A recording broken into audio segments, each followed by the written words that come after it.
এই যে যেখানে গাড়িটা ঘুরিয়ে সামনের দিকে এগোতে থাকলাম, জোরবাংলো থেকে 5 কিলোমিটার দূরত্বে পর্যটকদের জন্য একটি বিশেষ গুরুত্বপূর্ণ জায়গা।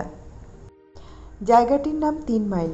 এই 3 মাইল থেকেই পর্যটকদের কেউ চলে যান সিক্সিন, মংপু, সুরেল, লাবদাবস্তি সহ বহু পর্যটন কেন্দ্রে। প্রাকৃতিক সৌন্দর্যে ভরপুর অসম্ভব সুন্দর সেসব জায়গা ঘুরে আসার পর এবার আমরা 3 মাইল থেকে রাস্তা ধরলাম লামাহাটার দিকে। তবে এই রাস্তা ধরেও কিন্তু অনেক পর্যটন কেন্দ্রে যাওয়া যায়। দাওয়াইপানি, তাগদা, তিনচুলে, ট্যুরিজম সহ বহু পর্যটন কেন্দ্র রয়েছে এই রাস্তাতেও। তবে আজ আমরা আর অন্য কোনো পর্যটন কেন্দ্রে যাব না, হাতে সময় খুবই কম। সারাদিনের জন্য গাড়ি নিয়ে বেরিয়েছি, এখন সোজা চলে যাব আমরা লামাহাটায়। মংপুতে রবীন্দ্র ভবন, সুরেল বাংলো কিংবা লাবদাবস্তিতে ঘোরার সময় কখনো হালকা রোদ, আবার কখনো ঘন মেঘের সাথে মাখামাখি হয়ে আমরা প্রকৃতিকে অনুভব করেছি। কিন্তু এই রাস্তায় আসার পর সূর্যের সাথে সম্পর্ক যেন চুকেই গেল। কখনো হালকা বৃষ্টি, কখনো ভারী বৃষ্টি, আবার কখনো ঘন মেঘের ভেতর দিয়ে গাড়ির লাইট জ্বালিয়ে ঝাপসা একটা গাছগাছালির ছবির ভেতর দিয়ে আমরা এগোতে থাকলাম। পাহাড়ে বর্ষার সময় এটা একটা ভীষণ মজার ব্যাপার। মনে হয় কোনো এক চিত্রকর প্রকৃতির উপর আপন খেয়ালে তার রং তুলির খেলা অনবরতই চালিয়ে যায়। তাই একই পাহাড়ে একই পথ ধরে চলতে চলতে প্রকৃতির কত রূপই না চোখে পড়ে। আর সেই বিরাট চিত্রকরের এই অসম্ভব সুন্দর চিত্রের সাথে প্রাকৃতিক শব্দযোজন। পাহাড়ে বৃষ্টির শব্দ একটু অন্যরকম। এখানে বৃষ্টি প্রথমে পাহাড়ি অরণ্যের উপর পড়ে। অরণ্যের ডালপালা, পাতা সব কিছুকে ভেজানোর পর যখন মাটি ভেজানোর জন্য মাটিতে পড়ে, তার শব্দটা অন্যরকম।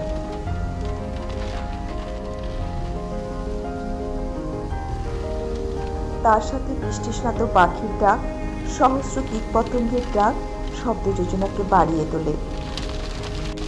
তাই এখানেই একটা কথা বলতে হয়, যারা প্রকৃতিকে সত্যিই ভালোবাসেন তাদের বর্ষায় একবার পাহাড়ে আসাটা অতি আবশ্যক। গাড়ির ভেতরেই আছি, তবু যেন ভিজছি। আর এভাবেই ভিজতে ভিজতে আমরা কিন্তু পৌঁছে গেলাম লামাহাটার মেইন টুরিস্ট স্পটের একদম কাছাকাছি। দূর দূরান্ত থেকে যেসব পর্যটকেরা দার্জিলিংয়ে বেড়াতে আসেন, দার্জিলিং থেকে 23 কিলোমিটার দূরত্বে নিরিবিলির এই লামাহাটায় তাদের বেশ ভালো লাগবে।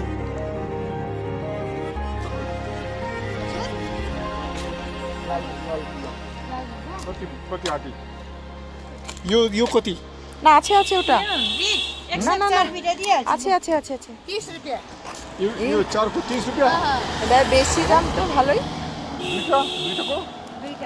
দুটো को 50 না यमलानु हुन्छ এটা নাও ওটা ভালো না আছে তো কিনেছো তো লোকাল নাও না উফ বলছি কিনেছো গাজর না না গাজরও আছে লাও তো বাঁধাকপি দিদি বাঁধাকপি কত করে 60 रुपैयाँ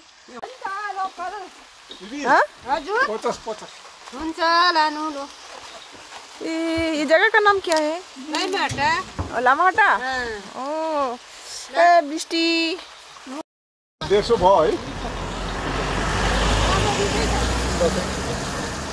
দেখে আলু চা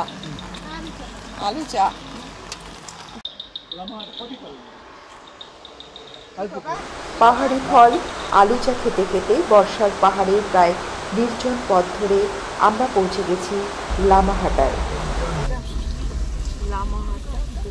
এখানে পৌঁছেই রাস্তার বাঁ সাইডে সারি সারি সাজানো গোছানো বাড়ি, আর প্রত্যেকটি বাড়ির সামনে বিভিন্ন নামে হোমস্টের খোঁজ।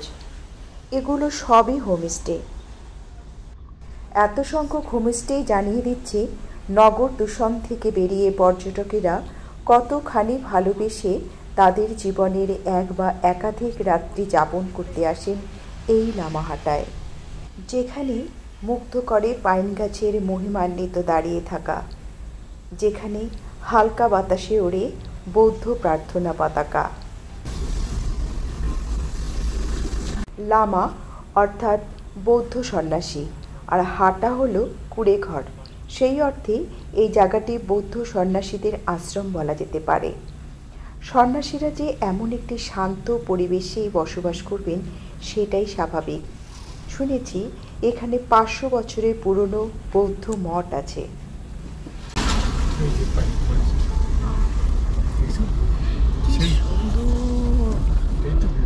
পাইনবন আর কাঞ্চনজঙ্ঘা পর্বতের অপরূপ দৃশ্যের সাক্ষী এই মনোরম গ্রামটি 2012 সালের শেষের দিকে ইকো ট্যুরিজম স্থান হিসেবে গড়ে উঠেছে।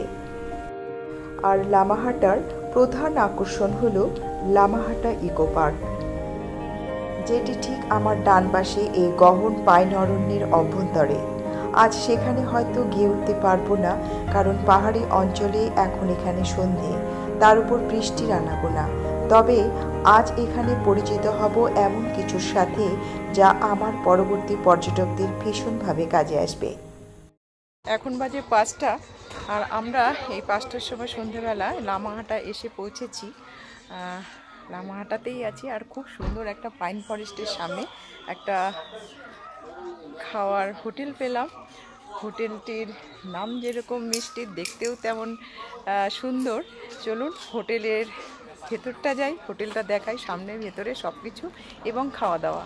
এই যে লামাহাটায় লালমোহন।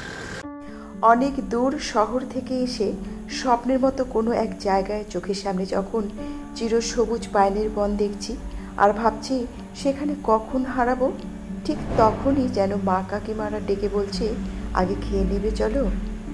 আমি অবাক হয়ে দেখছি খাওয়ার জন্য আমার মা কাকিমারা এত দূরে এক পাহাড়ি গ্রামে তাদের বাঙালি বাড়িটাকেই তুলে এনেছে।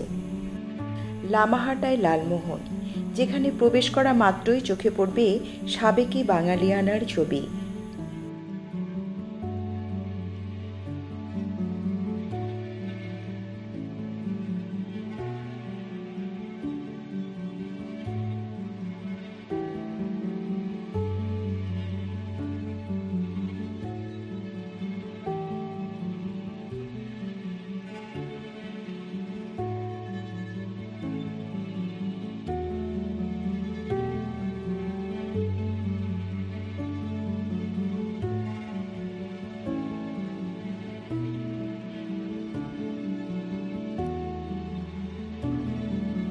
সব কিছুর মিলমিশেলে বাঙালি ঐতিহ্যের একটি সমৃদ্ধ রূপ, যা বাঙালি পর্যটকদের আকর্ষণ করবেই, সে কথা একেবারে হলফ করে বলা যেতে পারে।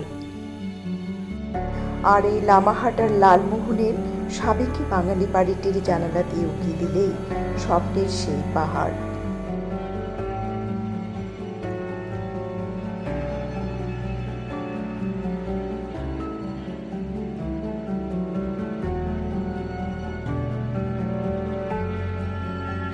কাঁসার বাসনে খেতে খেতে ভুল হতে পারে, পাহাড়েই কি আছে?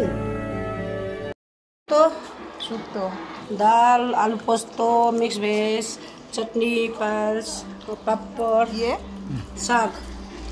क्या साग है? इसमें आपको साग का नाम तो मुझे भी नहीं पता इतना लेकिन स्क्वाश का? बेहतर পুঁই শাক আছে, পুঁই শাক আছে। ओ पुई शाक भी है? पुई साग, इसमें सब। कद्दू, ओ अच्छा, सब मिक्स सब है। मिक्स। अच्छा हुआ, बहुत अच्छा। ठीक है थैंक यू। লামাহাটার লালমোহনে এখানে শুধু যে খাওয়ার ব্যবস্থাই রয়েছে তা নয়, এখানে কিন্তু রাত্রি যাপনেরও সুন্দর ব্যবস্থা রয়েছে। যারা একটু স্বাচ্ছন্দ্যে শান্ত পরিবেশে রুম থেকে কাঞ্চনজঙ্ঘার ভিউ উপভোগ করতে চান, অথবা যেসব খাদ্যরসিক বাঙালি পাহাড়েও খাঁটি বাঙালি খাবার খোঁজেন, তাদের সবার জন্য একই ছাদের তলায় একই হোটেল এবং এই রেস্তোরাঁটি হচ্ছে একদম উপযুক্ত পরিবেশ। তবে একটি কথা না বলে পারছি না, এখানে বসে থাকার সময় একটা বাংলা গান খুব মিস করছিলাম। লামাহাটায় লালমোহনে আমাদের খাওয়া দাওয়ার পর্ব শেষ হলো। বাইরে বৃষ্টি, বৃষ্টির মধ্যে এখন সেই হোটেলের সামনেই দাঁড়িয়ে রয়েছি। অদ্ভুত একটা জায়গা। বাইরে তখন অঝরে বৃষ্টি, এই পাহাড়ে, পাহাড়ি রাস্তায়, পাইন বনে বৃষ্টির এই জীবন্ত ছবি সারা জীবন মনে থাকবে। আর এই বৃষ্টি যেন বলে চলেছে, আবার এসো সময় নিয়ে, এখানে অনেক কিছু রয়েছে তোমার অপেক্ষায়। আমিও কথা দিলাম আবার আসবো, আসতেই হবে।